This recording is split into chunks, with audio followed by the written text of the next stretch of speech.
Oxente, minha filha, se você soubesse o que eu vou te contar agora, talvez nem conseguisse dormir direito hoje. Eu sou Maria das Dores, tenho 92 anos de idade, nasci e me criei no sertão da Paraíba.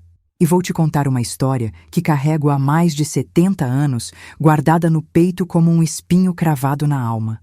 Uma história que precisa ser contada, porque se eu morrer e levar ela comigo, aí sim o diabo vai ter vencido de vez. Você que está me ouvindo agora, saiba que sua presença aqui já é uma bênção, porque cada pessoa que escuta essa história ajuda outras mulheres que ainda estão presas no mesmo inferno que eu vivi.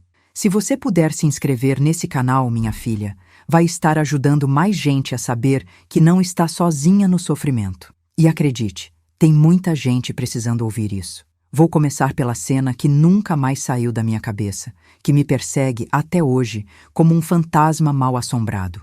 Eu tinha apenas 9 anos de idade quando vi minha mãe sendo arrastada pelos cabelos pelo corredor da nossa casa de taipa, enquanto meu pai berrava feito um demônio enlouquecido que ela era uma desgraçada que não prestava nem para dar comida aos porcos. O barulho dos chinelos dela sendo arrastados no chão de barro batido, misturado com os gritos dele, ecoava pela casa inteira como se fosse o fim do mundo. Eu estava agachada atrás do fogão a lenha, tremendo feito vara verde, com as mãos tapando os ouvidos, mas não adiantava nada. O som dos tapas na cara dela, o barulho surdo dos empurrões contra a parede de tijolo cru, os gemidos abafados que ela soltava tentando não chorar alto demais para não despertar mais a fúria dele. Tudo isso entrava pelos meus ouvidos como pregos sendo martelados na minha alma de criança. Meu pai era um homem grande, de mais de 1,80 m, mãos grossas de quem trabalhava na roça desde pequeno. E quando bebia cachaça virava um bicho. Não era só raiva comum não, minha filha. Era uma coisa mais sombria, como se o capeta mesmo tivesse tomado conta do corpo dele. Os olhos ficavam vermelhos, a voz mudava, virava rouca e grossa, e ele falava coisas que até hoje me fazem arrepiar a pele. Naquela noite que nunca vou esquecer, depois que ele cansou de bater nela, arrastou minha mãe para o quarto e trancou a porta com uma tábua de madeira que ele mesmo pregou para que ninguém entrasse nem saísse. Eu fiquei do lado de fora, sentada no chão frio, ouvindo os barulhos que vinham lá de dentro. O rangido da cama de palha, os gemidos dela sendo sufocados, a respiração pesada dele como se fosse um animal. Minha mãe, coitada, era uma mulher miudinha, não passava de 1,50 m, magra de tanta fome e trabalho, mas tinha uns olhos azuis lindos que brilhavam mesmo no meio de tanta desgraça. Ela tentava me proteger como podia, sempre inventando que eu estava doente quando ele chegava embriagado, querendo me chamar para perto, porque eu já tinha percebido, mesmo sendo criança, que o jeito que ele olhava para mim estava mudando. Estava ficando igual ao jeito que olhava para ela antes de arrastar ela para o quarto. Nossa casa era no meio do nada, cercada por um muro alto de pedra que meu pai construiu com as próprias mãos, dizendo que era para proteger a família dos bandidos que andavam pela região. Mas eu sabia que aquelas pedras não eram para impedir ninguém de entrar, eram para impedir a gente de sair. A porta da frente tinha 3 ferrolhos enormes e a chave ficava sempre no bolso da camisa dele, amarrada num barbante para não perder.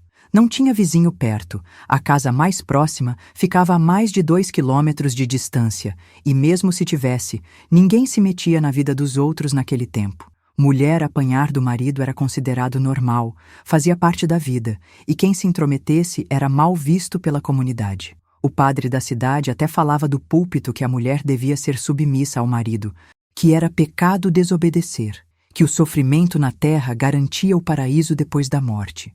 Eu passei a infância inteira sem saber o que era brincar de verdade, sem saber o que era rir alto, sem ter medo de levar uma surra. Minha única brincadeira era ficar observando as formigas carregando folhas, imaginando que elas estavam fugindo para um lugar melhor, longe dali. Às vezes eu pegava uma formiguinha e colocava do outro lado do muro, achando que estava salvando ela da prisão. Mas logo descobria que ela sempre voltava para o formigueiro. As refeições eram um tormento. A gente comia em silêncio absoluto. Eu e minha mãe sentadas de um lado da mesa de madeira tosca, Ele do outro lado, mastigando devagar e olhando para nós com aqueles olhos que pareciam estar sempre julgando alguma coisa. Se o feijão estivesse muito mole, ele jogava o prato no chão. Se estivesse duro demais, fazia a mesma coisa. Minha mãe sempre pedia desculpa, mesmo quando não tinha culpa de nada, porque era melhor pedir perdão do que levar uma surra na frente da filha. Eu aprendi cedo a ler os sinais dele. Quando chegava da roça e batia a enxada com força na parede, era sinal de tempestade. Quando assoviava aquela música sinistra que só ele conhecia, era hora de a gente se esconder. Quando começava a falar sozinho, resmungando coisas que não dava para entender, era melhor nem respirar muito alto. E quando o cheiro de cachaça começava a exalar pelos poros da pele dele, aí não tinha santo que protegesse. A violência não era só física não, minha filha.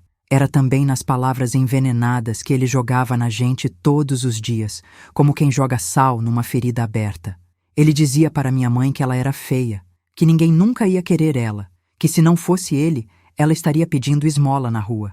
Dizia que eu ia crescer igual a ela, imprestável, que homem nenhum ia se interessar por uma menina feia e burra como eu estava sendo. Quero que você se inscreva no canal se ainda não fez, porque histórias como essa precisam chegar em mais pessoas. É assim que a gente quebra o silêncio que mata tanta gente por dentro. Também percebeu e começou a dormir no meu quarto, deitada numa esteira velha no chão, fingindo que era para fazer companhia, mas eu sabia que era para me vigiar. Foi numa tarde de domingo, quando o sol estava rachando de tão quente e nem os passarinhos tinham coragem de cantar, que aconteceu o que eu mais temia. Minha mãe tinha ido buscar água no poço que ficava nos fundos da propriedade, uma caminhada de uns 20 minutos ida e volta, carregando 2 baldes pesados. Ele calculou certinho o tempo que ela ia demorar, e quando ela saiu, trancou a porta da casa por dentro e guardou a chave no bolso. Eu estava varrendo o terreiro quando ele me chamou para dentro, dizendo que queria conversar comigo sobre coisas de mulher, que eu estava ficando moça e precisava aprender a se comportar direito. A voz dele estava diferente, mais mansa, mas era uma mansidão falsa, como cobra antes de dar o bote. Eu entrei porque não tinha escolha, e ele fechou a porta atrás de mim, com uma calma que me deu mais medo do que se estivesse gritando.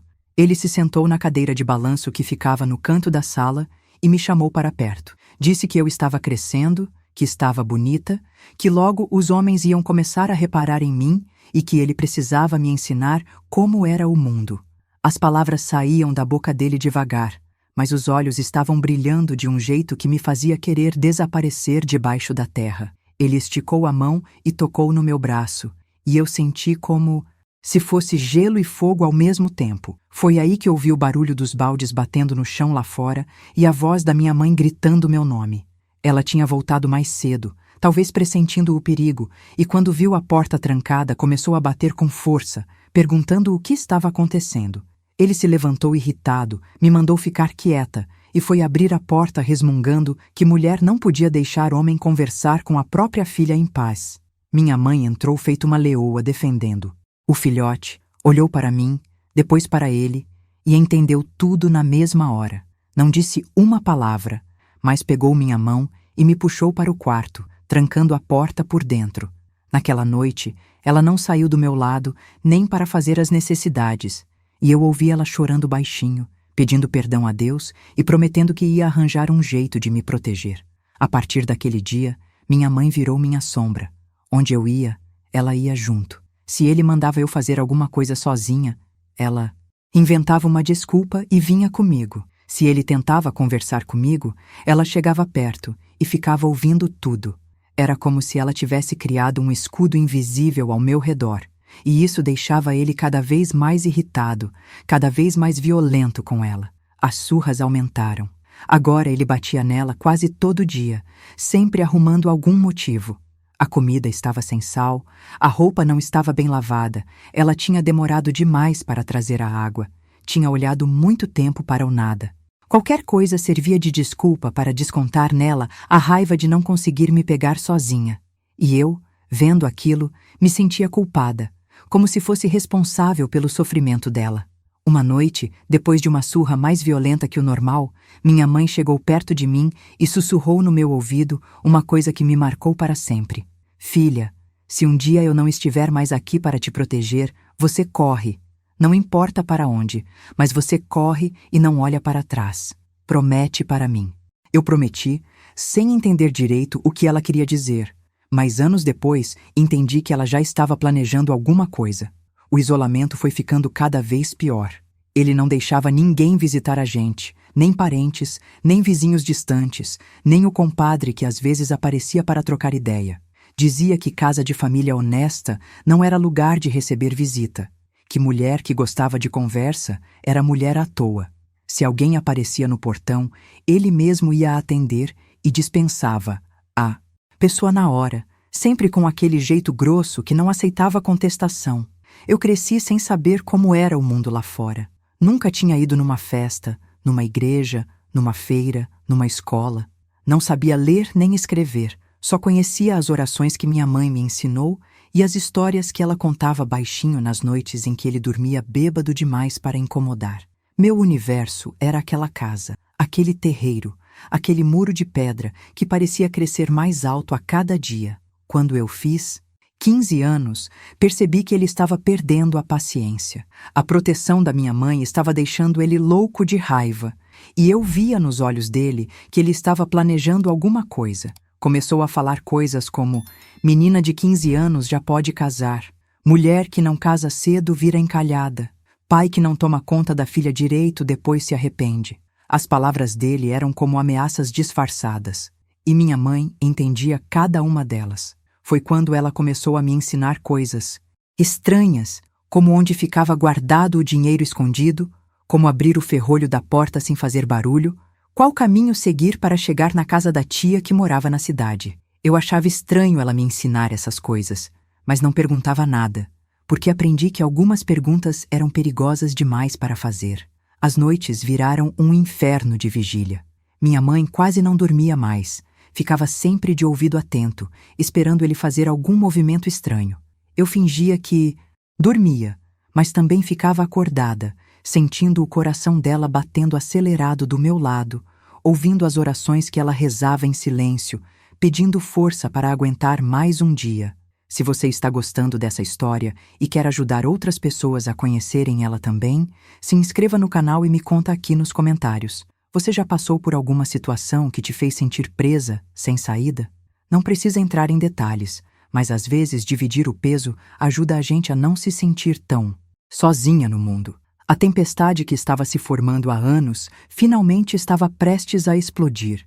E nem eu nem minha mãe sabíamos se íamos conseguir sobreviver quando ela chegasse, com aquele olhar que me fazia sentir suja por dentro. Minha mãe estava cada vez mais magra, mais abatida, carregando o peso de me proteger e de apanhar por isso todos os santos dias. Naquela tarde, ele tinha bebido mais cachaça que o normal, daquelas que queimam a garganta e soltam o demônio que mora dentro de gente ruim. Chegou em casa cambaleando, mas com os olhos bem despertos, como se a bebida tivesse dado coragem para fazer o que já vinha planejando há tempos. Minha mãe percebeu, na mesma hora que o perigo estava mais perto do que nunca, e começou a inventar desculpas para me manter ocupada longe dele. Depois do jantar, quando o sol já tinha se escondido atrás dos morros e só restava o barulho dos grilos cantando lá fora, ele disse uma coisa que gelou meu sangue. Hoje, a menina vai dormir no quarto dela sozinha. Está na hora dela aprender a ser independente. Minha mãe tentou argumentar. Disse que eu ainda tinha medo do escuro, que sempre dormi com ela desde pequena, mas ele bateu o punho na mesa com tanta força que o sal derramou todo. Eu sou o homem desta casa e quem manda aqui sou eu, gritou com aquela voz que fazia as paredes tremerem. A menina já está mocinha e precisa ter o próprio canto. E você, mulher, vai dormir na sala hoje. Minha mãe ficou branca feito um lençol, mas não teve coragem de desobedecer, porque sabia que se contrariasse ele na frente de mim, a surra seria ainda pior depois. Fomos para os quartos em silêncio, mas eu vi minha mãe me fazendo sinais com os olhos, como se estivesse me dizendo para ficar acordada, para não baixar a guarda. Ela me beijou na testa com mais carinho que o normal, apertou minha mão bem apertado e sussurrou bem baixinho no meu ouvido. Lembra do que eu te ensinei. Se acontecer alguma coisa, você sabe o que fazer. Eu me deitei na cama, mas com o coração batendo tão forte que parecia que ia sair pela boca. Cada barulho da casa me deixava em estado de alerta. Rangido das tábuas do assoalho, o vento batendo na janela, o barulho dele se mexendo no quarto ao lado. Fingi que estava dormindo, mas mantive os olhos entreabertos, observando a porta que não tinha tranca. Apenas um ferrolho simples que não serviria para nada se ele resolvesse entrar.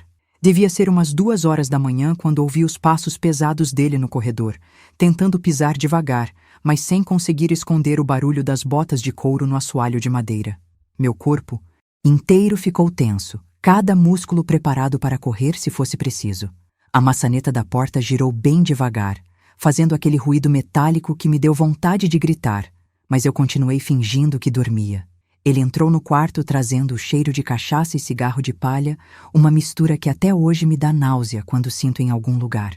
Chegou perto da cama e ficou parado ali, me observando na escuridão, com aquela respiração pesada de quem estava nervoso e decidido ao mesmo tempo. Eu senti quando ele se abaixou perto de mim e o bafo de álcool quase me fez vomitar ali mesmo. "Menina", sussurrou com a voz rouca, "acorda que o pai quer conversar contigo." Eu continuei fingindo que dormia, torcendo para que ele desistisse e fosse embora, mas ele não desistiu. Começou a balançar meu ombro, cada vez com mais força, até que não deu mais para fingir. Abri os olhos devagar, como se estivesse acordando naquele momento, e o que vi me apavorou. Os olhos dele estavam brilhando no escuro, com aquela expressão que eu já tinha visto tantas vezes quando ele olhava para minha mãe antes de arrastá-la para o quarto. Era uma mistura de raiva e desejo que fazia minha pele arrepiar toda. Ele se sentou na beira da cama, fazendo o colchão de palha afundar do lado dele, e colocou a mão pesada no meu braço. "Chegou a hora de você virar mulher de verdade", disse com aquela voz pastosa de bêbado. "E quem melhor para te ensinar do que seu próprio pai?" Eu tentei me levantar, mas ele segurou meu braço com força, deixando a marca dos dedos na minha pele. Foi nesse momento que comecei a gritar. Não importava se ele ia me bater depois, não importava mais nada além de pedir socorro. Minha mãe, que estava dormindo na sala, mas certamente não estava dormindo de verdade, ouviu meu grito e chegou correndo feito uma doida. Entrou no quarto sem bater, sem pedir licença, e quando viu a cena, ele segurando meu braço e eu tentando me soltar, alguma coisa nela se quebrou de vez. Ou melhor, alguma coisa nela se consertou, porque pela primeira vez na vida eu vi minha mãe não ter medo dele. "Solta ela agora!" gritou com uma voz que eu nunca tinha ouvido antes, uma voz de mãe defendendo o filhote, uma voz que vinha lá do fundo da alma. Ele se levantou irritado, largou meu braço e partiu para cima dela com a mão levantada, pronto para dar um tapa que ia derrubar ela no chão. Mas dessa vez foi diferente. Minha mãe desviou do tapa e pegou o castiçal de ferro que ficava em cima da cômoda, aquele que pertencia à minha avó e que era a única coisa de valor que tínhamos na casa.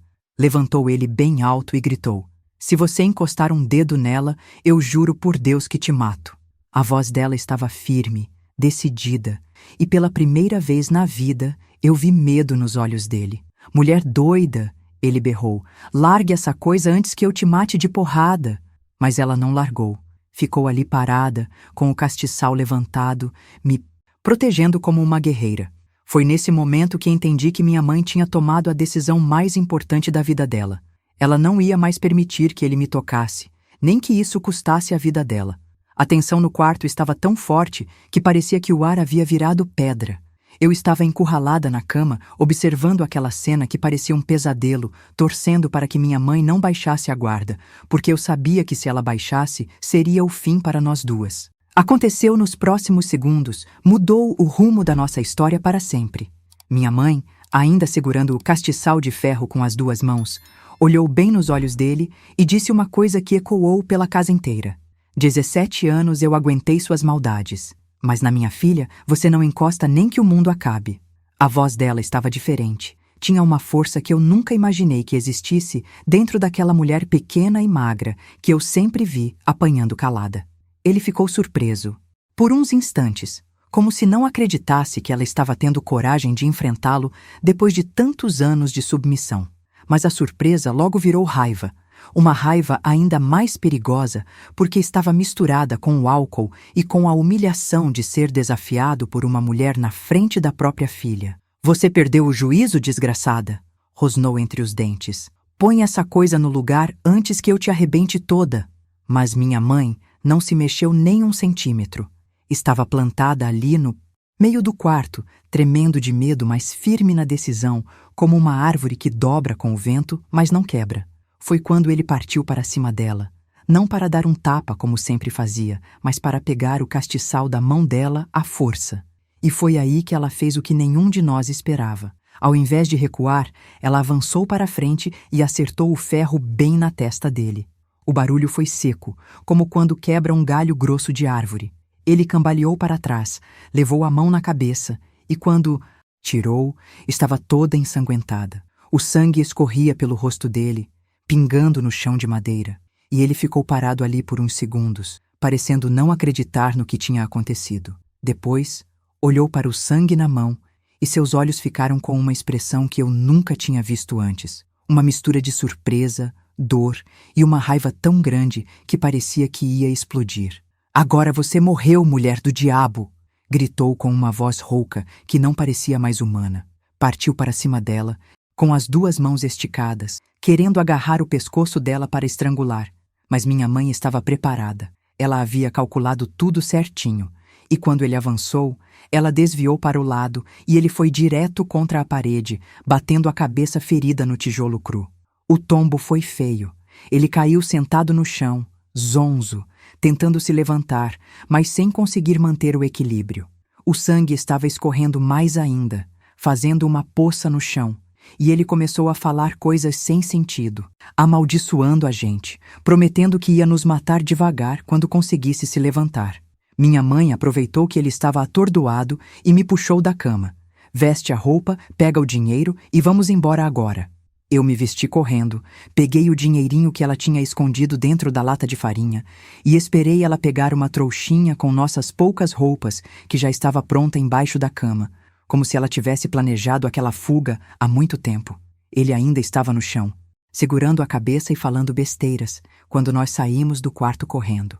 A porta da frente tinha 3 ferrolhos, mas minha mãe conhecia cada um deles de tanto os abrir para ele entrar bêbado todas as noites. Seus dedos tremiam, mas ela conseguiu abrir todos sem fazer muito barulho. A última coisa que ouvimos antes de sair foi ele gritando lá do quarto: "Voltem aqui, suas cadelas! Eu vou achar vocês e quando achar vocês vão pagar caro por isso!" A noite estava escura feito breu, sem lua nem estrelas, apenas aquele vento sul que cortava a pele como navalha. Começamos a correr pela estrada de terra, tropeçando nos buracos, arranhando os pés nas pedras, mas sem parar nem por um segundo. Eu olhava para trás de vez em quando, esperando ver ele correndo atrás da gente, mas só via a escuridão engolindo tudo. Minha mãe me puxava pela mão, ofegante, mas determinada como eu nunca tinha visto. "Vamos para a casa da sua tia na cidade", dizia entre um fôlego e outro. "Ela vai nos ajudar." Eu nem sabia direito quem era essa tia, porque ele nunca deixava a gente ter contato com parente nenhum. Mas naquele momento, qualquer lugar era melhor do que ficar naquela casa do inferno. Caminhamos a noite inteira, parando só quando minha mãe não aguentava mais e precisava descansar um pouco debaixo de alguma árvore na beira da estrada.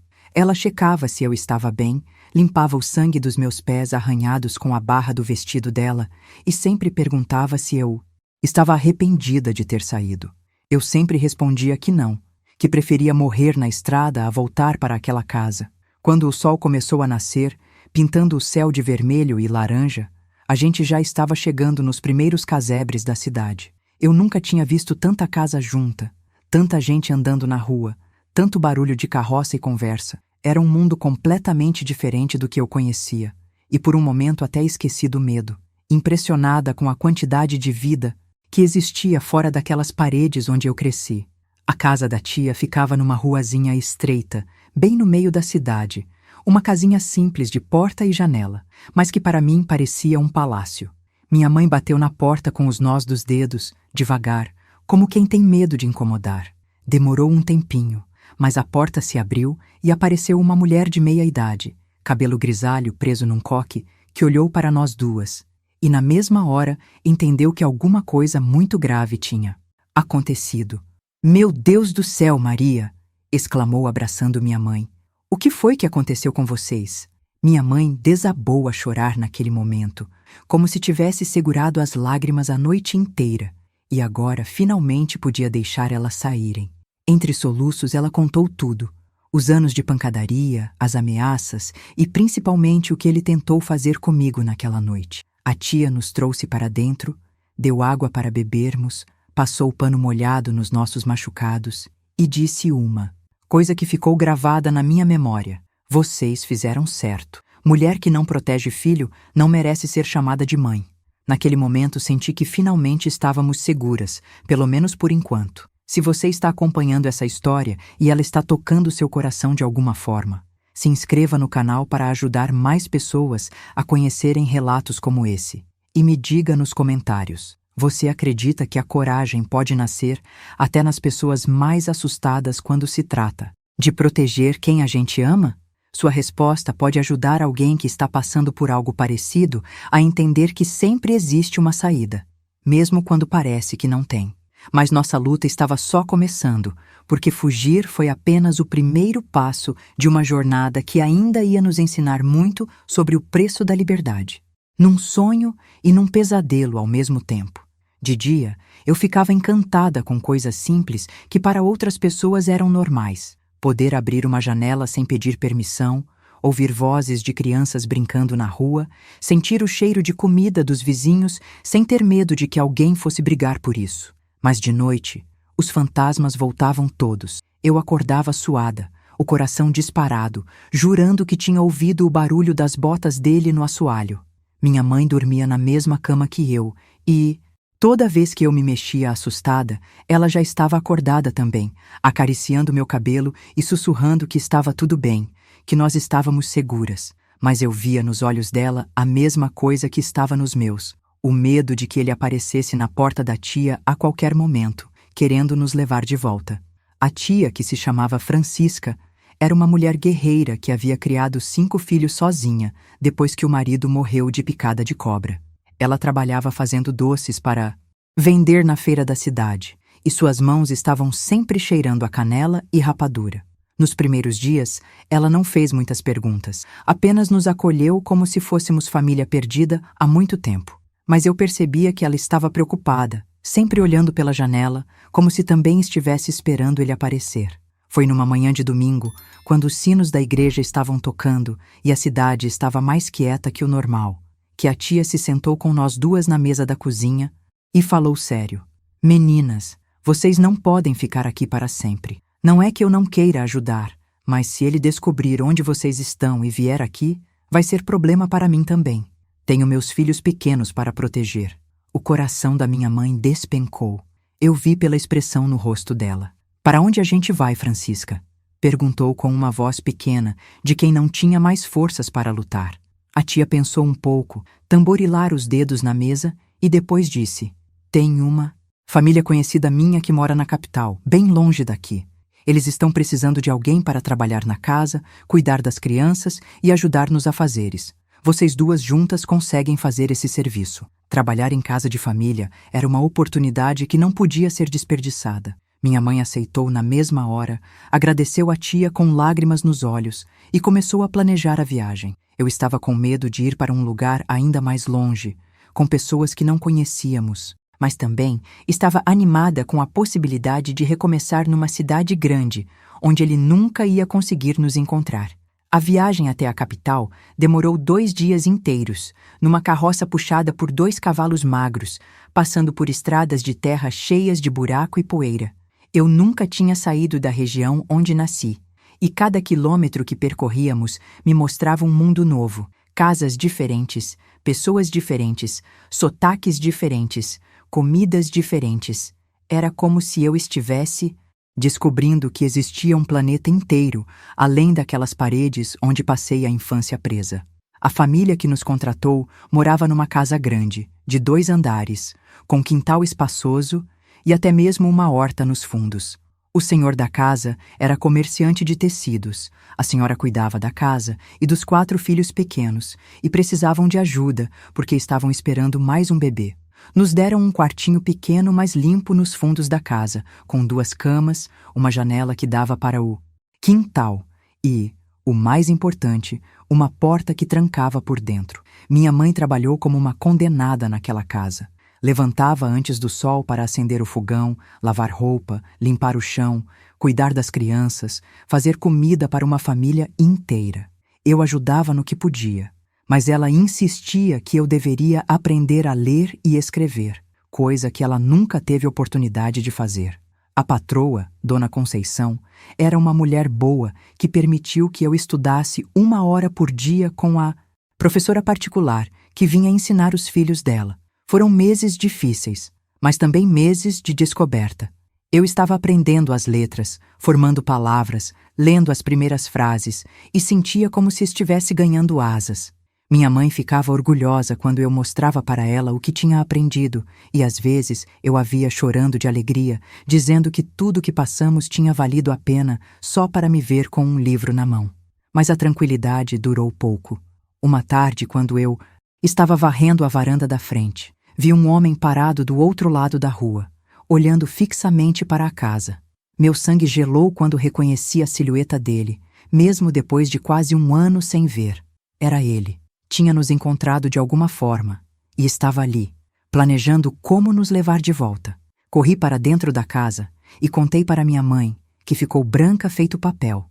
Nós 2 nos escondemos no quartinho e ficamos espiando pela fresta da janela. Ele continuou ali parado por mais de 1 hora, fumando cigarro atrás de cigarro, esperando alguma coisa. Quando escureceu, ele finalmente foi embora, mas nós sabíamos que ia voltar. Minha mãe conversou com Dona Conceição naquela mesma noite, contou toda a nossa história, pediu ajuda. A patroa ficou impressionada com o que ouviu. Disse que nunca imaginou que existissem homens tão ruins assim e prometeu que ia nos proteger. Mas algumas horas depois, quando ela conversou com o marido sobre o assunto, a resposta dele foi: diferente. Não quero confusão na minha casa. Se esse homem está procurando a mulher e a filha dele, problema deles. Aqui é casa de família de bem. No outro dia de manhã, Dona Conceição veio falar conosco com o coração partido. Disse que gostava muito de nós 2, que éramos trabalhadoras e honestas, mas que o marido não queria se meter em problemas de família. Nos deu o dinheiro que ganhamos trabalhando, mais um extra para ajudar, e pediu desculpas por não poder fazer mais nada.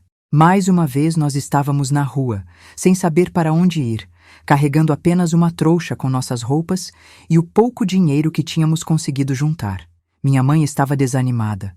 Eu via no rosto dela que ela estava começando a achar que nunca íamos conseguir escapar dele de verdade. Mas eu estava diferente agora. Os meses estudando, aprendendo a ler, vendo como o mundo era grande, tinham me dado uma força que eu não sabia que tinha. Foi eu quem tomei a decisão dessa vez. Mãe, vamos para mais longe ainda. Vamos para um lugar onde ele nunca vai pensar em procurar. Ela me olhou com os olhos cheios de lágrimas e perguntou: para onde, minha filha? E eu respondi com uma convicção que me surpreendeu: para o Rio de Janeiro. Lá tem tanta gente que nós vamos ser invisíveis para ele. Era uma decisão arriscada, ir para uma cidade que nenhuma de nós conhecia, sem parentes, sem contatos, apenas com a esperança de que no meio de tanta gente conseguiríamos finalmente desaparecer para sempre. Mas às vezes, quando você está fugindo do diabo, tem que ter coragem de saltar no escuro e confiar que vai ter chão do outro lado. Janela o tempo todo, admirando as montanhas, os rios, as plantações que se estendiam até onde a vista alcançava. Minha mãe, coitada, passou a viagem inteira preocupada, calculando e recalculando o dinheiro que tínhamos, tentando descobrir como íamos sobreviver numa cidade onde não conhecíamos ninguém. Quando chegamos na estação central do Rio, eu pensei que tinha chegado no fim do mundo. Era gente para todo lado, um barulho ensurdecedor de vozes, carroças, vendedores gritando, crianças correndo, uma confusão danada que me deixou tonta nos primeiros minutos. Minha mãe segurou minha mão com força e disse: agora é que começa a nossa vida de verdade, minha filha. Aqui ninguém nos conhece, ninguém sabe de onde viemos e, principalmente, ninguém vai conseguir nos achar.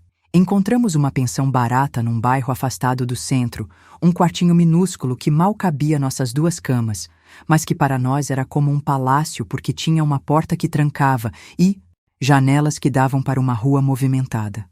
Pela primeira vez na vida, eu dormi ouvindo ruídos de cidade, carroças passando, gente conversando, música tocando longe, cachorros latindo. Era um barulho bom, diferente do silêncio pesado daquela casa no sertão, onde qualquer som podia significar perigo. Minha mãe arrumou trabalho numa casa de família no bairro de Copacabana, uma região que eu nem sonhava que existia, com casas enormes de frente para o mar. Eu nunca tinha visto o oceano na minha vida, e quando pisei naquela areia branca pela primeira vez, com aquela imensidão de água azul se estendendo até o horizonte, chorei feito criança. Era como se todos os anos de prisão tivessem valido a pena só para chegar naquele momento de liberdade total. Eu consegui emprego numa fábrica de tecidos, um trabalho pesado de ficar em pé o dia inteiro, operando máquinas barulhentas, mas que me dava independência financeira e, principalmente, me fazia sentir útil, produtiva. As outras operárias da fábrica me ensinaram coisas da cidade grande, como andar de bonde, onde comprar comida mais barata, quais ruas evitar depois de escurecer, como se vestir para não chamar a atenção de homem aproveitador. Foi numa dessas conversas com as colegas de trabalho que conheci a história da Joana, uma mulher de 40 anos que trabalhava na máquina ao lado da minha. Ela também tinha fugido de um marido violento, mas o dela a perseguiu por anos, mudando de cidade em cidade, até que ela teve que tomar uma decisão drástica. Mudou de nome, cortou o cabelo e começou uma vida completamente nova, como se a pessoa que ela era antes tivesse morrido. "Menina", disse Joana numa tarde enquanto costurávamos lado a lado, "quando a gente escapa de homem ruim, não basta só mudar de lugar. Às vezes, tem que mudar de vida mesmo, virar outra pessoa." As palavras dela ficaram ecoando na minha cabeça por dias, e eu comecei a entender que talvez nossa liberdade ainda não estivesse completa, enquanto continuássemos vivendo com medo de ser encontradas. Os meses foram passando, e eu estava começando a acreditar que finalmente tínhamos conseguido desaparecer para sempre, quando aconteceu algo que me fez perceber que o pesadelo ainda não havia acabado. Estava voltando do trabalho numa tarde de sexta-feira, caminhando pela rua como sempre fazia, quando vi um homem parado na esquina perto da pensão onde morávamos. Não era ele, mas tinha o mesmo jeito de se vestir, a mesma postura, e isso bastou para meu coração disparar e minhas pernas ficarem bambas. Cheguei em casa tremendo, contei para minha mãe o que tinha acontecido e ela me abraçou forte, dizendo que tinha sido apenas um susto, que não podia ser ele porque era impossível nos achar no meio de tanta gente. Mas naquela noite nenhuma de nós conseguiu dormir direito. Ficamos acordadas, ouvindo cada barulho da rua, cada passo no corredor da pensão, cada porta que batia. Foi aí que tomei uma decisão que mudou minha vida para sempre. Ia aprender a me defender. Não queria mais viver correndo. Não queria mais sentir esse medo paralisante toda vez que via um homem parecido com ele na rua. Uma das meninas da fábrica me contou que tinha aulas de luta no bairro, ensinadas por um português que tinha sido boxeador na juventude. Juntei dinheiro durante 2 meses e me inscrevi. Nas primeiras aulas, eu mal conseguia levantar os braços direito, mas o professor, seu Manuel, foi paciente comigo. Ensinou primeiro como cair sem se machucar, depois como escapar de alguém que tentasse me agarrar, como dar um soco que realmente doesse, como usar objetos comuns como armas de defesa. Mas o mais importante que ele me ensinou foi algo que não tinha a ver com o corpo, e sim com a mente. Menina, a maior força que você pode ter não está nos músculos, está em acreditar que você merece viver livre. Aquelas palavras mexeram comigo de um jeito que eu não esperava. Percebi que durante todos esses anos, mesmo depois de ter escapado, uma parte de mim ainda acreditava que eu merecia sofrer, que era normal viver com medo, que mulher nasceu para aguentar desgraça. Mas estar ali naquele ginásio sujo, aprendendo a me defender, me fez entender que eu tinha direito de existir sem medo, de caminhar na rua sem olhar para trás, de dormir tranquila sem sobressaltos. Minha mãe no início ficou preocupada com essa história de luta. Achava que não era coisa de moça direita, mas quando viu como eu estava ficando mais confiante, mais firme nas decisões, mudou de opinião. Minha filha está virando uma mulher forte, dizia com orgulho para as vizinhas da pensão. E eu agradeço a Deus por isso todos os dias. Os treinos me deram algo que eu não sabia que existia: autoestima. Pela primeira vez na vida, eu me olhava no espelho e gostava do que via. Não era mais aquela menina assustada que se escondia atrás da mãe. Era uma mulher que sabia se cuidar, que tinha opinião própria, que não baixava a cabeça para ninguém. Comecei a usar roupas mais bonitas, a pentear o cabelo de jeito diferente, a sorrir para as pessoas na rua. Foi assim que conheci o Antônio, um rapaz que trabalhava como marceneiro numa oficina perto da fábrica. Ele tinha jeito gentil, falava baixo, nunca tentou me forçar a nada, sempre pedia permissão até para segurar minha mão. No início eu desconfiei, porque aprendi que homem bom demais geralmente esconde alguma coisa ruim por trás, mas com o tempo percebi que ele era diferente mesmo.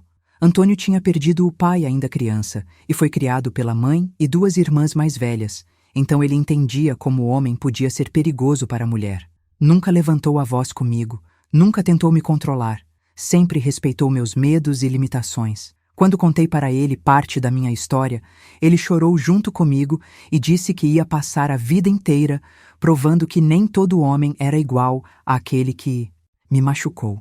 Mas mesmo com toda essa felicidade nova entrando na minha vida, eu ainda carregava uma ferida que não cicatrizava: a culpa. Me sentia culpada por estar bem, enquanto outras mulheres ainda estavam presas em situações parecidas com a que vivi. Foi quando decidi que não bastava só ter escapado, eu precisava ajudar outras pessoas a escaparem também. Uma árvore frondosa. Tudo começou quando uma das meninas da fábrica, a Teresa, apareceu no trabalho com o olho roxo e o lábio inchado, inventando desculpas esfarrapadas sobre ter caído da escada. Eu reconheci na mesma hora os sinais que conhecia tão bem, porque tinha visto minha mãe inventar as mesmas mentiras durante anos. Me aproximei dela na hora do almoço, sentei do lado e disse baixinho: Teresa, eu sei que você não caiu de escada nenhuma. Se quiser conversar, eu entendo o que você está passando. Ela começou a chorar ali mesmo, no meio do pátio da fábrica, e entre soluços contou que o marido bebia todos os dias e descontava nela toda a frustração da vida. Tinha 3 filhos pequenos e não sabia como sustentar eles sozinha se saísse de casa. Foi aí que percebi que conhecimento sem ação não serve para nada. De que adiantava eu ter aprendido a me defender, ter conseguido reconstruir minha vida, se não usasse essa experiência para ajudar outras mulheres que estavam passando pelo mesmo inferno que eu passei? Comecei a conversar com Teresa todos os dias, ensinando para ela as coisas que aprendi, como guardar dinheiro escondido, como planejar uma fuga, onde procurar ajuda na cidade. A notícia se espalhou rápido entre as operárias. Logo tinha fila de mulheres querendo conversar comigo sobre maridos violentos, namorados possessivos, pais que batiam nas filhas. Eu percebi que nossa história não era única, que havia centenas, milhares de mulheres vivendo o mesmo pesadelo que eu vivi. E o pior, a maioria achava que era normal, que era destino de mulher sofrer, que não tinha escapatória. Minha mãe no início ficou preocupada com esse meu envolvimento. Filha, a gente já sofreu demais. Agora é hora de viver nossa vida em paz, dizia sempre que eu chegava em casa, contando sobre alguma mulher que tinha ajudado durante o dia. Mas eu explicava para ela que não conseguia ficar em paz sabendo que outras mulheres estavam sofrendo o que nós sofremos. Mãe, se alguém tivesse me ajudado quando eu era pequena, talvez nossa vida tivesse sido diferente. Foi quando tive a ideia de criar um grupo de mulheres que se reunia uma vez por semana na sala da pensão onde morávamos. A dona da pensão, Dona Rosa, era uma viúva que criou 4 filhas sozinha e entendia a importância do que estávamos fazendo. Cedeu o espaço de graça e ainda ajudava servindo café e biscoitos para as mulheres que vinham. As reuniões começaram pequenas, com 5 ou 6 mulheres, mas em pouco tempo já eram mais de 20. Cada uma contava sua história, e eu percebia que todas tinham pontos em comum: o isolamento, o medo, a sensação de não ter para onde correr, a vergonha de contar para outras pessoas o que estavam passando. Eu contava minha própria história, ensinava técnicas de defesa pessoal que aprendi com seu Manuel, orientava sobre como guardar dinheiro e planejar uma fuga. Mas o mais importante que acontecia naquelas reuniões era as mulheres perceberem que não estavam sozinhas. Quando uma contava que o marido a impedia de trabalhar, outra dizia que passou pela mesma coisa. Quando uma falava que apanhava por qualquer motivo bobo, várias outras balançavam a cabeça confirmando que conheciam aquela realidade. Era como se um véu estivesse sendo tirado dos olhos delas, e elas finalmente conseguissem enxergar que o problema não era com elas, era com os homens que as maltratavam. Antônio me apoiava completamente nesse trabalho. Às vezes ele ajudava carregando mulheres e crianças para lugares seguros quando elas decidiam fugir de casa. Nunca reclamou quando eu chegava tarde porque estava consolando alguma mulher que tinha apanhado. Nunca me pediu para parar de me envolver com problemas dos outros. Pelo contrário, dizia que se apaixonou ainda mais por mim, vendo a força que eu tinha para ajudar pessoas que nem conhecia. Foi numa dessas reuniões que conheci uma mulher que mudou completamente minha forma de ver o mundo. Ela se chamava Carmen, tinha estudado em colégio de freiras na capital, sabia ler e escrever muito bem, e contou que estava escrevendo um livro sobre a situação das mulheres no Brasil. Quando ela ouviu minha história, disse que eu precisava colocar tudo no papel, que histórias como a minha precisavam ser conhecidas por mais gente. Maria das Dores, disse Carmen numa tarde depois da reunião. Você já salvou dezenas de mulheres aqui no Rio. Imagine quantas mais você poderia salvar se sua história chegasse em outras cidades, outros estados. A ideia me assustou no início. Escrever um livro parecia coisa de gente importante, e eu era apenas uma operária que mal sabia formar frases direito. Mas Carmen insistiu. Disse que me ajudaria, que íamos trabalhar juntas. Passamos meses escrevendo, eu contando e ela colocando no papel, organizando as ideias, melhorando as palavras, sem perder a essência do que eu queria dizer. Foi um processo doloroso, porque relembrar cada detalhe daqueles anos de sofrimento machucava como cutucada em ferida mal cicatrizada. Mas também foi libertador, como se cada palavra escrita fosse uma corrente sendo quebrada. O livro foi publicado por uma editora pequena, que aceitou o projeto porque Carmen conhecia o dono. Não vendeu muito no início, mas as pessoas que liam passavam para outras, e devagar a história foi se espalhando. Comecei a receber cartas de mulheres de outros estados, contando suas próprias histórias, pedindo conselhos, agradecendo por ter tido coragem de falar sobre um assunto que todo mundo fingia que não existia. Uma dessas cartas me marcou profundamente. Era de uma menina de 15 anos do interior de Minas Gerais que dizia que estava passando exatamente pela mesma situação que eu passei, mas que depois de ler meu livro tinha entendido que não precisava aceitar aquilo como destino. Ela conseguiu fugir com a mãe, seguindo os conselhos que escrevi no livro, e agora estava reconstruindo a vida numa cidade maior. Foi aí que entendi que minha missão na vida não era apenas sobreviver ao que passei, mas transformar aquele sofrimento em força para outras pessoas. Cada mulher que conseguia escapar por causa do que eu escrevi, era como se eu estivesse salvando a menina que fui um dia. Era como se todo aquele inferno tivesse valido a pena para chegar nesse momento. Antônio pediu minha mão em casamento, numa tarde de domingo, na praia de Copacabana, quando o sol estava se pondo e pintando o céu de cores que pareciam saídas de um sonho. Eu disse sim, mas com uma condição, que ele entendesse que eu nunca ia parar de ajudar outras mulheres, que isso fazia parte de quem eu era agora. Ele sorriu e respondeu: Maria, eu não me apaixonei pela mulher que você era, me apaixonei pela mulher que você se tornou. Nosso casamento foi simples, na igreja do bairro, com as mulheres do grupo como madrinhas e sua Manuel como padrinho. Minha mãe chorou durante a cerimônia inteira, não de tristeza, mas de alegria por ver que a filha que ela salvou daquela casa, no sertão, tinha se tornado uma mulher forte, independente, capaz de escolher o próprio destino. Na lua de mel, que passamos numa cidadezinha do interior fluminense, Antônio me disse uma coisa que ficou gravada no meu coração.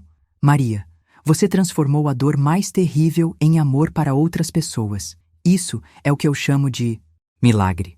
Naquele momento entendi que minha vida tinha encontrado seu verdadeiro propósito, espalhadas pela cidade. Mas a vida tem dessas ironias cruéis, e quando eu menos esperava, o passado veio bater na minha porta de novo. Era uma manhã de terça-feira quando recebi uma carta que fez meu mundo tremer.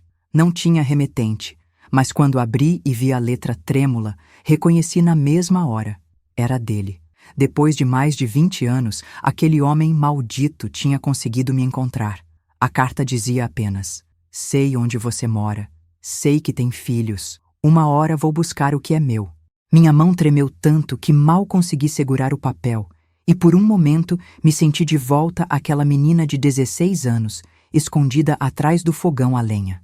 Antônio estava trabalhando quando cheguei em casa com a carta. Mostrei para ele, que ficou branco feito papel, mas na mesma hora disse: Maria, ele não vai chegar perto de você nem dos nossos filhos. A gente vai dar um jeito nisso. Procuramos a polícia, mas o delegado foi claro: enquanto ele não fizesse nada além de mandar carta, não tinha crime. Voltem aqui se ele aparecer de verdade, disse com aquela indiferença de quem não entende o terror que uma ameaça pode causar. Foi aí que percebi como eu tinha mudado nesses anos todos. A menina assustada que fugia correndo na madrugada não existia mais. No lugar dela estava uma mulher que sabia se defender, que tinha rede de apoio, que não ia aceitar viver com medo de novo. Conversei com minha mãe, que aos 70 anos ainda era uma guerreira, e ela disse uma coisa que me deu coragem: filha, a gente já correu dele uma vez, agora é hora de fazer ele correr da gente. Organizei tudo como se fosse uma operação de guerra. Mudei as crianças de escola temporariamente, pedi para algumas amigas do grupo ficarem de olho na casa, ensinei meus filhos como agir se algum estranho se aproximasse deles. Antônio instalou trancas novas em todas as portas e janelas, e eu voltei a treinar luta com seu Manuel, que aos 70 anos ainda dava aulas para mulheres que precisavam se defender.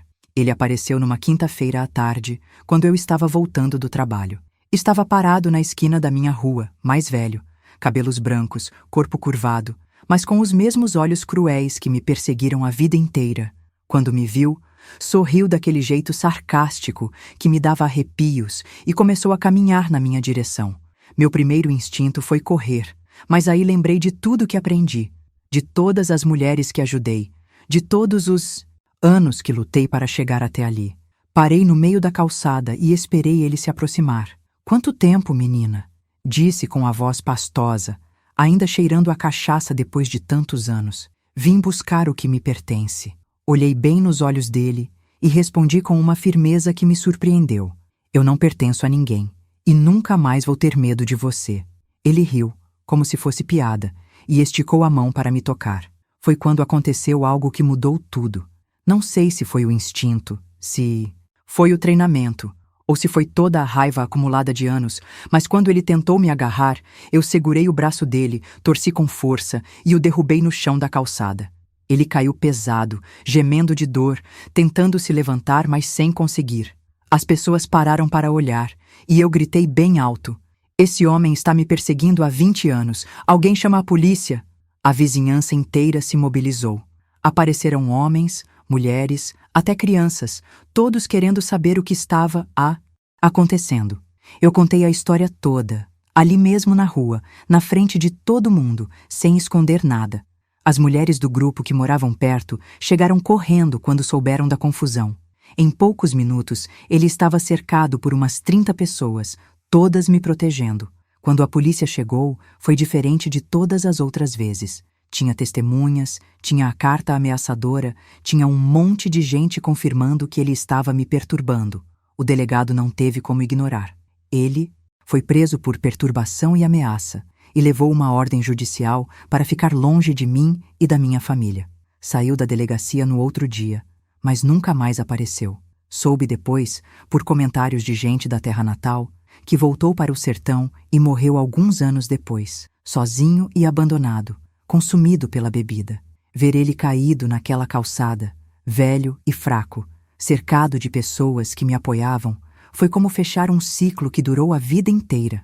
Não senti pena, não senti raiva, senti apenas uma paz profunda, como se um peso enorme tivesse saído das minhas costas. Naquela tarde entendi que minha vitória não foi apenas ter escapado dele, foi ter transformado meu sofrimento em força para ajudar outras pessoas. Minha mãe morreu alguns anos depois, dormindo tranquila na cama, depois de ver os netos crescerem e me ver realizada. Antes de partir, ela me disse: filha, valeu a pena tudo o que passamos. Você se tornou a mulher que eu sempre sonhei que fosse. Foram as últimas palavras dela, e carrego elas no coração como um tesouro.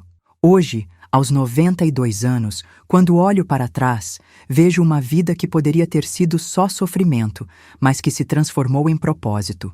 O grupo que comecei na pensão virou uma organização que já ajudou milhares de mulheres a escaparem de relacionamentos violentos.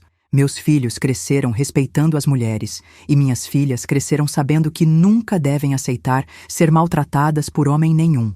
Escrevi mais 3 livros contando histórias de mulheres que conheci ao longo dos anos, e cada um deles chegou em lugares que eu nem imaginava.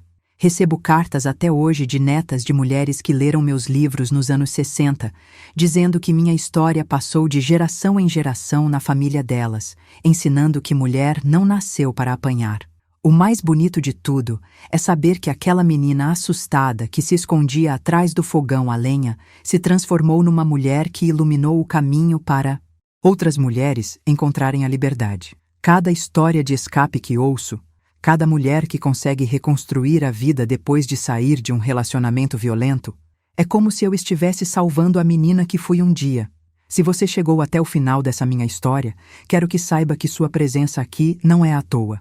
Pode ser que você esteja passando por algo parecido, pode ser que conheça alguém que está sofrendo violência, ou pode ser que simplesmente queira entender melhor esse problema que afeta tantas famílias.